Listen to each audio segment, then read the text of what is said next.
people can carry the distinction of building not just one, but $2 million companies. We're really excited to be talking to Osman Sultan, who's well known as the CEO of Du, the UAE's second telecom operator, which launched in 2007. But let's go back to 1998. Osman was working in France Telecom Group, and they were looking to set up in the region. When they won their telecom license in Egypt, they asked him to become the company's founding CEO. I'm very happy I named it Mobinil because of the importance of the Nile River in the Egyptian life and culture. And that was a great story based on one thing, that mobility will become something, that will change everything we do. And the slogan was, in itself, a bet on how this is being important, a mobile in the hand of everyone. المحمول في يد الجميع. I remember. Nobody at the time believed that this could be the case, but actually years after, everybody was telling me that this is a reality. This story would be considered tremendously successful even if it ended right here. But it didn't. The UAE was looking to set up a second telecom operator. For all his experience and skill, Osman was brought in as the founding CEO in 2005. This time of the Emirates Integrated Telecommunications Corporation, EITC, which all of us know by their popular brand name, Du. When we launched Du, something that people don't know, we had characteristics that were unique in the world. This was the first telecom operation to be launched by the second player, where penetration rate in the mobile was already more than 100% penetration. That's incredible. Never happened before, ever.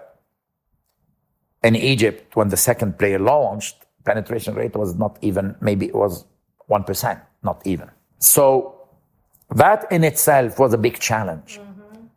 The second unique characteristic, we were the first telco startup that was launching without backing itself on an existing incumbent operator. In Egypt, we were backed by the France Telecom, then Orange Group. Vodafone was backed by the Vodafone Group. Mobile in Saudi Arabia backed by the UAE Etisalat Group, etc., etc. You name it. The first telco startup to rely on its own resources, rely on its own capabilities, on its own talent. And that in itself was a huge challenge, but as well a huge opportunity. The third unique characteristic, one of the very few telco startups that start on all fronts: mobile, home telephony, internet, IPTV. Usually all the startups in telco were only mobile. In Egypt, this is what happened.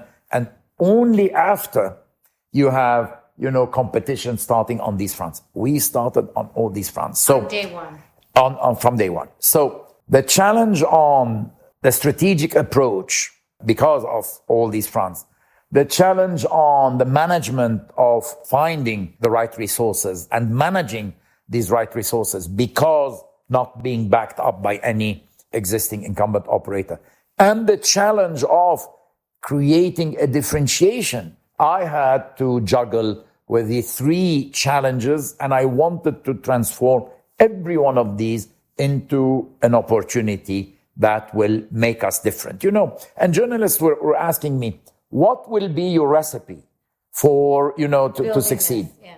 And I said, you know what? There is not a very simple recipe. There isn't. Actually, it is a very boring, disciplined work on every single step of the value chain.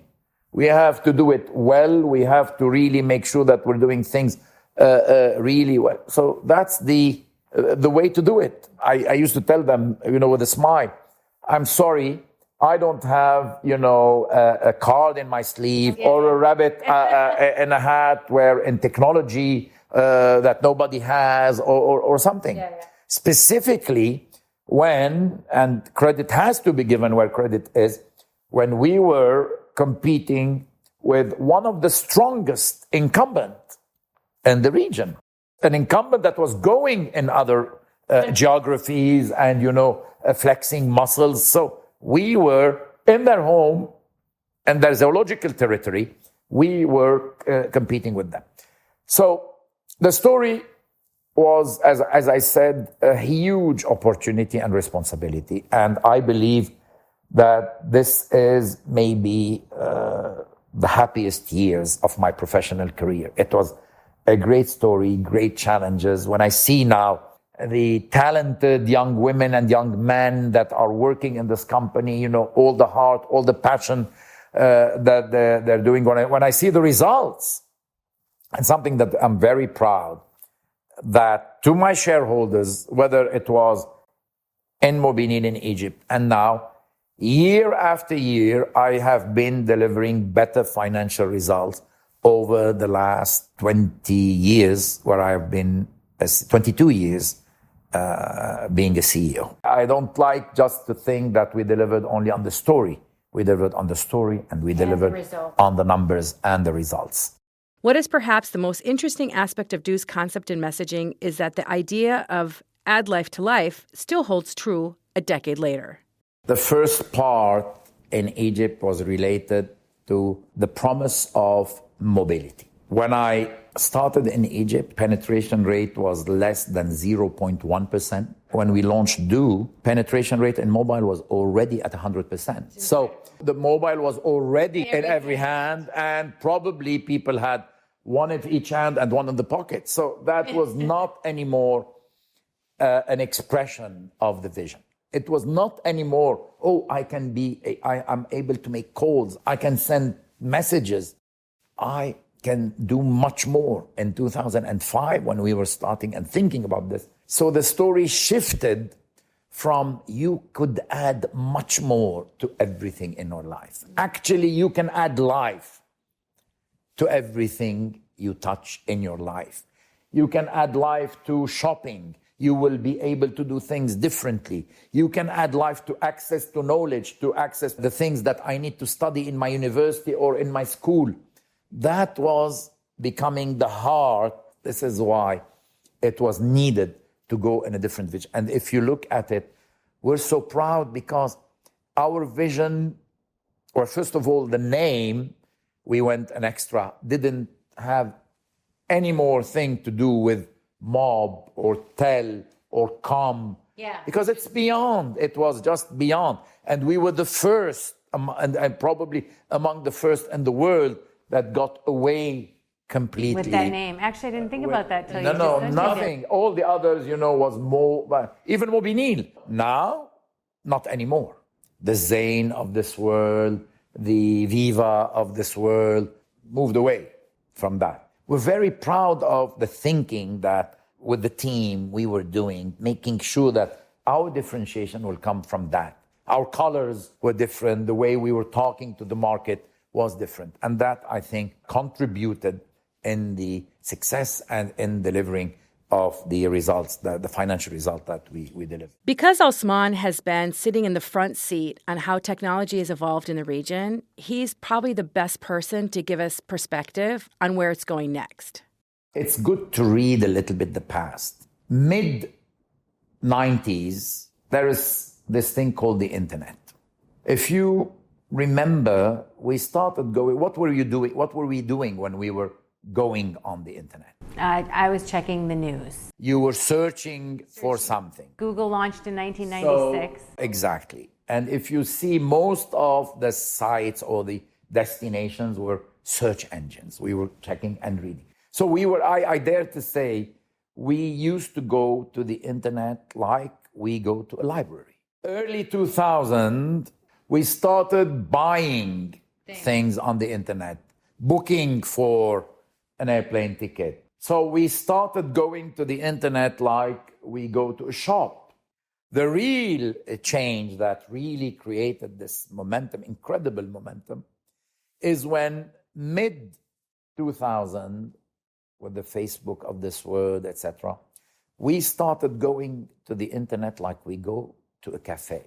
I'm just going there, sitting.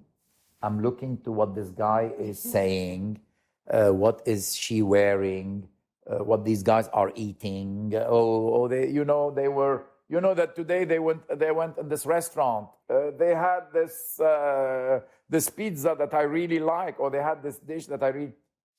This is what you do in a cafe. Sure. You sit, you chat, you discuss, you socialize. If I link this, if you see what is the dividend that was made in terms of, people, mid-90s or in the late 90s, the people who really made these very rapid wealth are the people who were in the heart of the telecom.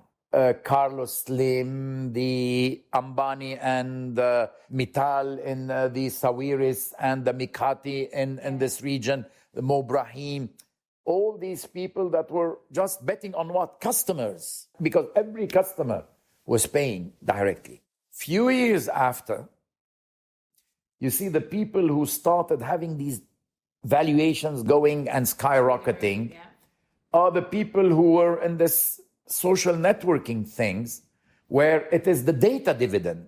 People sharing all this data because customers were not paying. Even if these companies were not making money. Years after, it's the experience dividend.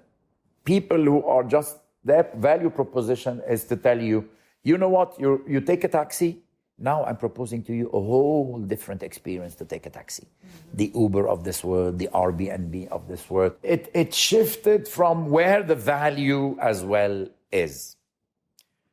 So these universes are going to be one with each other. They will melt somehow. It is clear that now the differentiation will happen through the experience. Changing things I'm offering to you, and this is where you will be ready to pay. I believe we are into this now. Everything we do, everything I do as an individual, as a group, as a family, as a small enterprise, as a large corporation, as a government, as a nation, is going to be impacted. Whatever is the vertical or the industry you are in, retail, distribution, hospitality, banking, fashion, whether you know it or whether you don't know it yet, you are in the middle of a digital transformation journey. What is the digital transformation journey and how can they prepare for it? Well, it's not easy to just phrase it in a word, but what happens is that people imagine that I've done my transformation just when I create an app and I find some digital channels for my customers to interact. It's not enough. The entire back office, my entire factory to deliver these services, from my IT systems, from my entire infrastructure, to my organization structure, to the processes, and the organization structure have to change according to the change in the processes, to the people, the talent that I have in the company, the skills, all this, to the work environment that is supporting that is a holistic digital transformation. So one of the things that I think a lot of companies will face, if they're a small business or a large company or these family businesses, is how do they get their teams the skills they need to upgrade them or to upskill them? Part of the digital transformation process is preparing for it. Yes. And needs training. So where should companies start, and how do you instill that culture or that mindset that learning is an everyday job? You said it. It's a mindset, it's a culture. If I had a recipe, a ready recipe to say, no, it's a difficult process. Let me give you an example. We used to have a functional segmentation, let's say, when we recruit.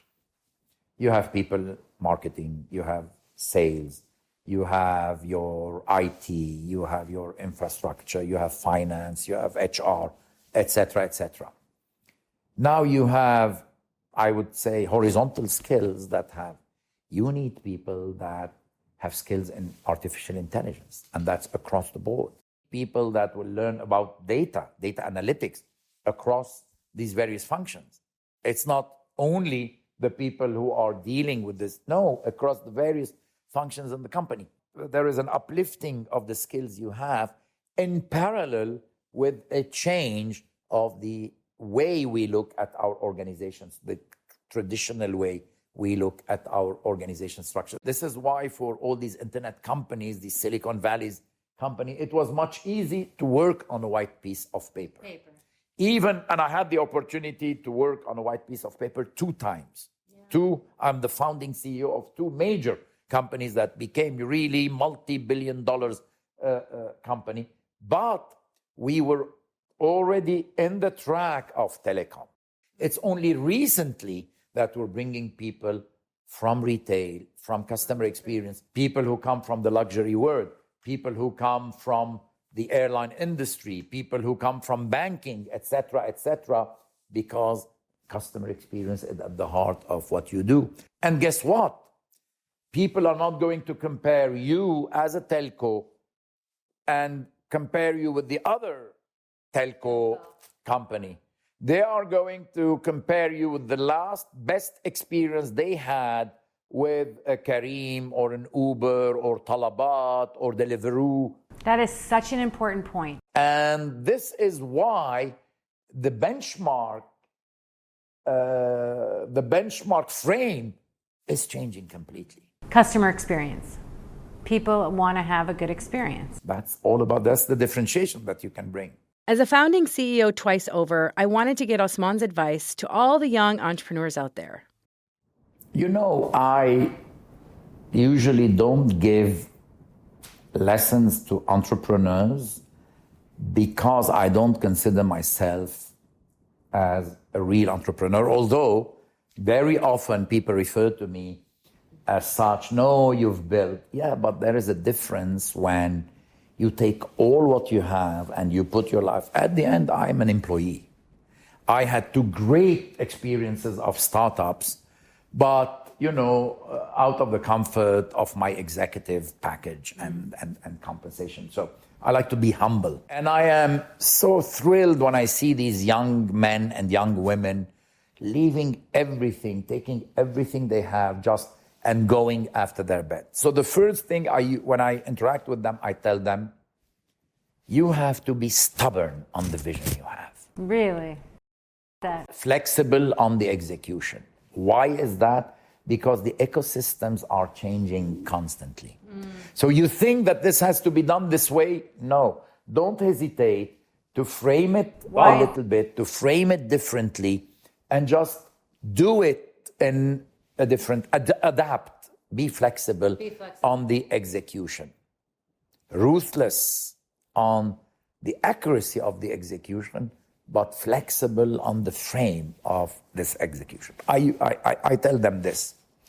Now, what I like to think as well is that whether on purpose or not, I have contributed to push or enhance the path of, because something I'm very proud of, more than these financial results or the value of the companies that I created, is within my lifetime as a CEO, 22 executives that worked for me became CEOs. Oh, 22. So you developed other From leaders. Canada to North Korea. I'm not very common to say that. Passing by, Morocco, Algeria, Tunisia, Egypt, Lebanon, Saudi, UAE, Iraq, Jordan, Italy, Russia, Belgium, Vanuatu, and the Pacific, Kenya, Dominican Republic. So these men and women are actually, and when they tell me, you know what it is we learned, that word in itself is the best reward. I think this is why I enjoy talking as well to young entrepreneurs, etc., and seeing what they're doing, because it's so refreshing to see this fire that is animating them, because they want to be the next unicorn, they want to be the next billion-dollar company, etc. And I just tell them, go for it. Yeah, they can achieve it. Definitely, they can achieve it. What's the next step for you? So you have announced, like, I've never seen anyone in the Middle East do this, announce that they're leaving at the top of their game. You gave them like a year's notice, and you are going to be working on your next chapter. You leave the company in very good hands. You know what happened is that when thinking what would really mean for me to, after all these years, and how I can do different things, and it's a very good governance practice. I implemented in 2017 a CEO succession plan, an agreement with the board, with a target that in 2020, that would be the good time to see. So we said, okay, 2020 is down the road, but this is a publicly traded company. When you move to an active search, that will be, rumors around, circling. We owe this company and the shareholders of this company the highest standards of transparency. So we just said, you know what, the active search for the successor of the CEO is now engaged. The board very kindly asked me to be involved in this and to ensure the transition, which of course, and as you said, I'm quite confident, because with the board and the steering of the board, with the quality of the management that we have in place and the quality of employees, I will have the comfort that this company is really, as you said, in very, very good hands. And it's time for me to think of something else, that I can see more of non-executive roles, specific mandates, and as well focusing on this digital transformation. And doing that through, as I said, these mandates, non-executive mandates, but as well through being a storyteller. You very kindly referred to one of the conferences I was giving. I would continue doing this, because I think that there is a way that we owe it to simplify the story. There are today a lot of buzzwords roaming around. Yeah. Each of them have the potential of really transforming everything we do. The Internet of Things, machine to machine, blockchain, big data, AI, etc., etc. All these, coming, and people imagine that but I think that some people need to go and say, okay, these are all components. How does this come together, if any? What is the view? And tell the story around that. So I've always liked storytelling. I'm really glad Osman agreed to give me time, sharing with me his playbook on how he built some powerful companies. I hope each of you learned something from this episode and are lucky enough someday to learn from the man himself.